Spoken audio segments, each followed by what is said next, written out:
ಸದ್ಯ ದೃಶ್ಯ ನೋಡ್ತಾ ಇದೀವಲ್ಲ, ಇದು ಬೆಂಗಳೂರಿನ ನಮ್ಮ ಮೆಟ್ರೋದ ದೃಶ್ಯಾವಳಿಗಳು. ವಿಧಾನಸೌಧಕ್ಕೂ ಹೋಗಬೇಕು, ಸ್ಟೇಡಿಯಂನತ್ತ ಹೋಗಬೇಕು ಅನ್ನೋ ನಿಟ್ಟಿನಲ್ಲಿ RCB ಅಭಿಮಾನಿಗಳು, ಸಾರ್ವಜನಿಕರು ಮೆಟ್ರೋ ನಿಲ್ದಾಣದ ದೃಶ್ಯಾವಳಿಗಳಿದು. ಯಾಕಂದ್ರೆ ವಾಹನದ ಮೂಲಕವಾಗಿ ಹೋದ್ರೆ ಪಾರ್ಕಿಂಗ್ ಸಮಸ್ಯೆ ಆಗುತ್ತೆ, ದೊಡ್ಡ ಸಂಖ್ಯೆಯಲ್ಲಿ ಜನ ಇದ್ದಾರೆ.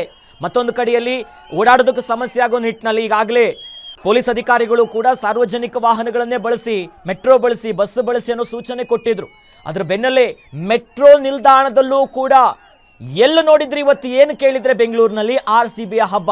ಮೆಟ್ರೋ ನಿಲ್ದಾಣದ ದೃಶ್ಯಾವಳಿಗಳಿದು. ಎಲ್ಲರೂ ಕೂಡ ಹೊರಟಿರೋದು ಒಂದು ವಿಧಾನಸೌಧ ಹತ್ರ ಹೋಗಬೇಕು, ಮತ್ತೊಂದು ಚಿನ್ನಸ್ವಾಮಿ ಸ್ಟೇಡಿಯಂಗೆ ಹೋಗಬೇಕು. ವಿಜಯೋತ್ಸವದ ಘೋಷಣೆಯ ಮಧ್ಯೆ ಮೆಟ್ರೋ ಸ್ಟೇಷನ್ ಬಳಿಯೂ ಕೂಡ ನೂಕುನುಗ್ಗಲು. ಮೆಟ್ರೋ ಟ್ರೈನ್ ಒಳಗಡೆ ಹೋಗೋಕೆ ಪ್ರಯಾಣಿಕರು ನೂಕಾಟ ತಳ್ಳಾಟವನ್ನು ಮಾಡ್ತಿದ್ದಾರೆ. ಸುಮಾರು 30ರಿಂದ 45 ನಿಮಿಷಕ್ಕಾದ್ರೂ ಕೂಡ ಟ್ರೈನ್ ಒಳಗಡೆ ಹೋಗೋದಕ್ಕಾಗ್ತಿಲ್ಲ. ಜನವೋ ಜನ.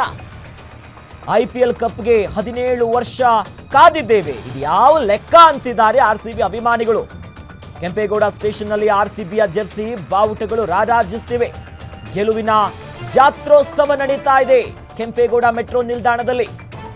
ಇದು ಬರೀ ಒಂದು ಶಿಲೆಗಳ ಶಬ್ದ ಅಲ್ಲ, ಇದು ದೊಡ್ಡ ಮಟ್ಟದ ಈ ಶಿಳ್ಳೆ ಶಬ್ದ ಇರ್ಬೋದು, ಡ್ಯಾನ್ಸ್ ಇರ್ಬೋದು.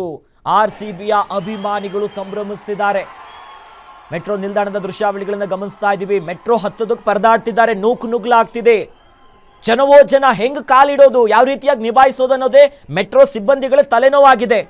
ಎಲ್ಲೆಡೆ ಸೆಲೆಬ್ರೇಷನ್ನು, ಜೆರ್ಸಿ, ಅಲ್ಲೂ ಕೂಡ ಘೋಷಣೆ, ಡ್ಯಾನ್ಸು, ಅಷ್ಟು ಜನ ಸಾಗರವೇ ಸೇರಿದೆ. ನಾವಿಷ್ಟೊತ್ತು ವಿಧಾನಸೌಧದ ಮುಂಭಾಗ ಸ್ಟೇಡಿಯಂ ಹತ್ರ ಹೆಂಗ್ ಜನ ಅಂದ್ವಿ, ಮೆಟ್ರೋ ನಿಲ್ದಾಣದಲ್ಲೂ ಕೂಡ ಅಷ್ಟು ದೊಡ್ಡ ಸಂಖ್ಯೆಯಲ್ಲಿ ಜನ ಇದ್ದಾರೆ. ಮೆಟ್ರೋ ಒಳಗಡೆ ಆ ಬಾಗಿಲು ಹಾಕೋದಕ್ಕೂ ಸಮಸ್ಯೆ ಆಗ್ತಿದೆ.